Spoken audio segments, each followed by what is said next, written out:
శ్రీమాత్రే నమః. శ్రీ ప్రత్యంగరాదేవ్యే నమః. నేను సాధన గురించి చెప్తూ ఉన్నాను.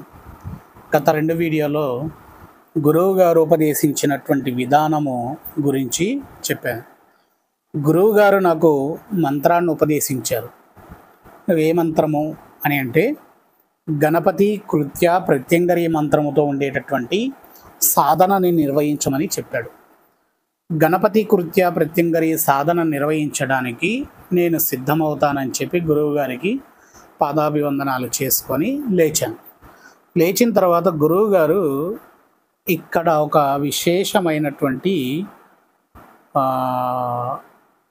అద్భుతమైనటువంటి ఆశ్చర్యానికి గురయ్యేటటువంటి విషయాన్ని తెలియచేశారు.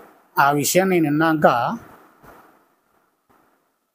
ఇది చెయ్యాలా అనిపించింది. ఇలాంటి గురువులు చాలా వరకు ఎవరికి దొరకరు. ఎందుకంటే మంత్రాన్ని ఉపదేశించి తర్వాత మీరు సాధన చేసుకోకండి అని చెప్పేటటువంటి వారు, సాధనలోకి వెళ్ళడానికి ముందే క్లియర్ చేసుకునేటటువంటి విషయం చెప్పేటటువంటి గురువులు ఎవరికన్నా దొరికి ఉండొచ్చు. కానీ మాకైతే దొరికారు. మేము ఏ జన్మలో చేసుకున్న పుణ్యఫలమో మాకు ఈ జన్మలో ఇటువంటి గురువు లభించాడు. అసలు గురువు చెప్పినటువంటి విషయం ఏందో తెలుసా మీకు? అంటే గురువు గారు ఇచ్చినటువంటి బీజాక్షరి మంత్రము గణపతి యొక్క శ్రీకారముతో పడేటటువంటి కృత్యా ప్రత్యంగరి మంత్రం ఏదైతే ఉందో ఆ మంత్రానికి శ్రీకారం పడడానికి ముందు నేను ఫ్రెష్గా ఉండేటటువంటి విధానమైనటువంటి వ్యక్తిని కావాలి. ఫ్రెష్గా అంటే తలస్నానం చేసి మంచిగా దేవాలయానికి వెళ్ళి భగవంతుడిని దర్శనం చేసుకొని వచ్చేటటువంటి విధానం కాదు.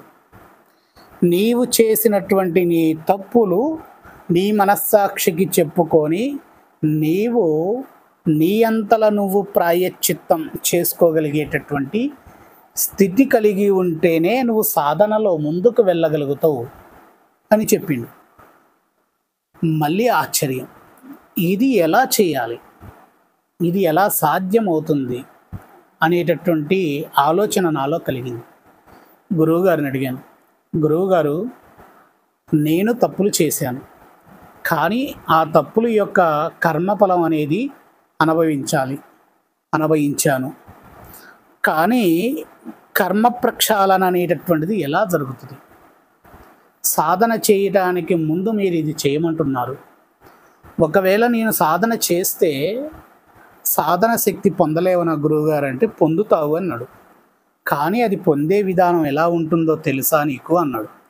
చెప్పండి గురువుగారు అంటే, నేను సాధన కోసం ఈ మంత్రం ఇచ్చా, నేను చెప్పినటువంటి ఒక విషయం ఏదైతే ఉందో గణపతి ఈ రూపంలో నీకు కనిపిస్తాడురా నాయనా అని చెప్పాను. ఆ విధం కనబడేంత వరకు నువ్వు సాధన చెయ్యాలి. జపసంఖ్య అనేది నేను ఇవ్వను, నువ్వు సాధన చేసుకుంటూ వెళ్ళాలి. నీకు గణపతి నేను చెప్పినటువంటి రూపంలో కనిపించితే అప్పుడు నేను నీకు ఇంకొక మంత్రాన్ని ఉపదేశిస్తా, ఇంకొక విధమైనటువంటి సాధనలో వెళ్ళవచ్చు. కాబట్టి అప్పటి వరకు నువ్వు చేసేటటువంటి సాధన ఏదైతే ఉందో, నీవు చేసినటువంటి పాపకర్మల తప్పులు ఏవైతే ఉన్నాయో అవి ప్రక్షాళన చేసేటటువంటి సాధన మంత్రముగా జర్నీ చేస్తూ ఉంటుంది. ఈరోజు చేసినటువంటి సాధన మొత్తము నువ్వు ఇంతకుముందు చేసినటువంటి పాపాన్ని కడగడానికి తిరుగుతూ ఉంటుంది.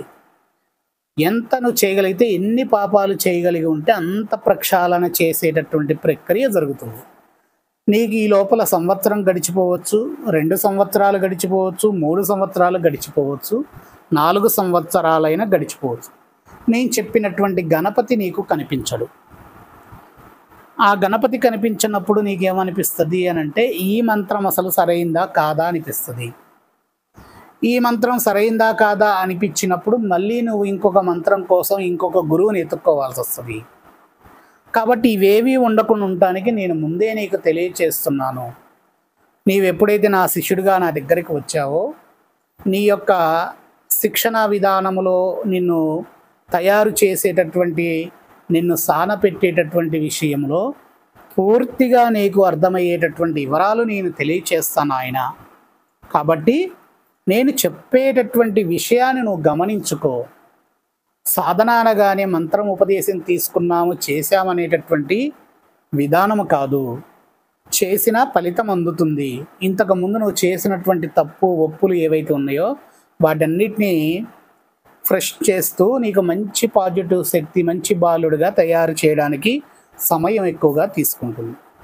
అలా కాకుండా నేను చెప్పినటువంటి నీ యొక్క మనస్సాక్షికి నీవు చేసినటువంటి నీ తప్పులని నీ మనస్సాక్షికి నువ్వు చెప్పుకుంటే మనస్సాక్షికి మించినటువంటి మరి యొక్క ఆత్మసాక్షికి మించినటువంటి మరి యొక్క దైవము నీకు కనబడదు.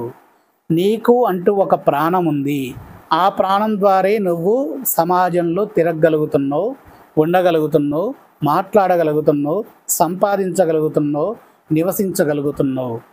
అటువంటి శక్తి నీ దగ్గర ఉంది కాబట్టి నీ శక్తికి నువ్వు చెప్పుకో, అరే నేను ఇంతకు ముందు ఆ తప్పు చేశానే, అది ఎంత పెద్ద తప్పు, ఆ తప్పు వల్ల నాకు ఎంత నరకం అనేది అనుభవించాల్సిన పరిస్థితి వచ్చింది. ఇక నేను చెయ్యబోయేటటువంటిది దైవీ కార్యాచరణతో ఉండేటటువంటి సాధన. మరి నేను అటువంటి విధమైనటువంటి కర్మఫలాలన్నీ తొలగించుకోవాలి. అటువంటి విధానం అప్పుడు నా మనస్సాక్షికి నేను చెప్పుకోవాలి, నేను చేసిన తప్పు ఇది, ఆ తప్పు వల్ల ఫలానా ఫలానా ఫలానా వాళ్ళు బాధపడ్డారు అనేటటువంటిది చెప్పుకో. ఆ తర్వాత దాని యొక్క ప్రక్షాళనకు సంబంధించినటువంటి మంత్ర సాధన ఉంటుంది. నాం హం క్షం శ్రీం హం అనేటటువంటి మంత్రాన్ని గనక సాధన చేసుకుంటూ వెళ్ళాలి. అది 1 నుంచి 40 రోజులు పట్టచ్చు, 50 రోజులు పట్టచ్చు, 60 రోజులు పట్టచ్చు, 70 రోజులు పట్టచ్చు. ఈ అక్షరాలు ప్రతి ఒక్కరు కూడా సాధనకి ముందు సాధన చేయాలి. సాధన దైవ సాధనకు ముందు నార్మల్ సాధన చేయాలి. చేయటం వల్ల తన శరీరంలో తన ఆత్మ చాలా ఫ్రెష్గా రిలీఫ్ అవుతుంది. చాలా విశేషమైనటువంటి విస్తరించేటటువంటి స్వచ్ఛమైనటువంటి ఆత్మగా వికసిస్తూ ఉంటుంది. ఆ వికసించేటటువంటి మార్గముని ఈ ఆత్మకు నువ్వు కల్పించకుండా దేవతాశక్తి సాధన కోసం నువ్వు కూర్చొని చేద్దామని సాధన కోసము కూర్చున్నా కానీ నీకు ఎటువంటి ఫలితం అనేది అందదు. ఆ ఫలితం అందాలి అని అంటే నువ్వు సంవత్సరాల తడుబడి సాధన చేసుకుంటూనే ఉండాలి. ఒక గొప్ప ఋషి కావాలి అని అంటే అతను దానికంటే ముందు ఎంతో మూర్ఖుడై ఉంటేనే అతను అంత అద్భుతమైనటువంటి ఋషిగా మారగలుగుతాడు.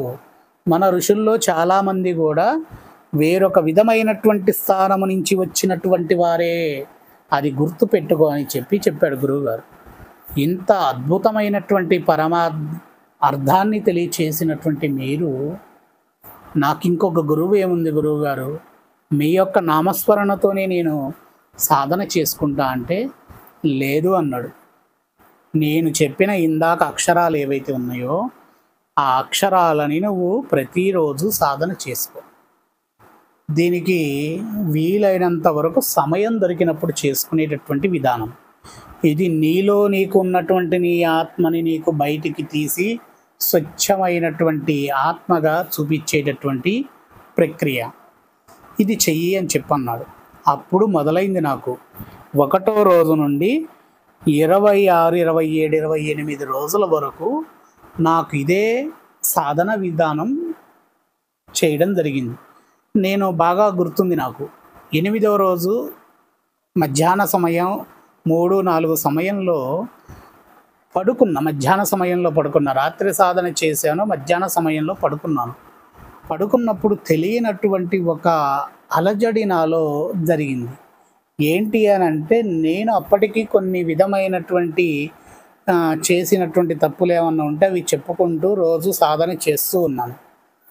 నా శరీరం నాకు తెలియనటువంటి ఒక రకమైనటువంటి ఏమంటారు వైబ్రేషన్కి గురి అవుతూ ఉంది. అంటే మనం మొబైల్కి ఒక వైబ్రేషన్ పెట్టి బల్లా మీద పెట్టి రింగిస్తే పెట్టిన స్థానం నుంచి బుర్రని జరుగుతూ ఉంటుందో అలా నా శరీరం కూడా తెలియనటువంటి ఒక పరిస్థితికి గురి అయింది. ఆ గురి అయినప్పుడు నేను తెల్లారి పొద్దున్నే గురువుగారిని కలిసి అడిగాను, గురువుగారు నేను 8 రోజుల నుంచి మీరు చెప్పిన ఈ 4 అక్షరాల సాధన మంత్రాన్ని చేసుకుంటూ వస్తూ ఉన్నాను. తెలియని ఒక అలజడి ఏదో జరుగుతుంది గురువుగారు. గుండె దగ్గర ఏదో పట్టేసినట్టుగా అనిపిస్తూ ఉంది. నాకు ఏదో మతి స్థిమితం అవుతూ ఉంది గురువుగారు అని అంటే, నీ ఆత్మ నీ మాట వినేటటువంటి ప్రాసెస్కి వచ్చింది. దానికి చెయ్యి, ఇంకా చెయ్యి, ఇంకా నిరంతరంగా ఇదే మంత్రాన్ని సాధన చెయ్యి. నీలో ఉన్నటువంటి జ్యోతి బయటికి వచ్చి నీ ఎదురు నిలబడేటటువంటి సమయానికి శ్రీకారం పడ్డదిరా. ఇందులో భయపడాల్సింది ఏమీ లేదని చెప్పింది. అలా చెప్పిన తర్వాత సంతోషం అనిపించింది, మరలా వెంటనే భయం కూడా అనిపించింది.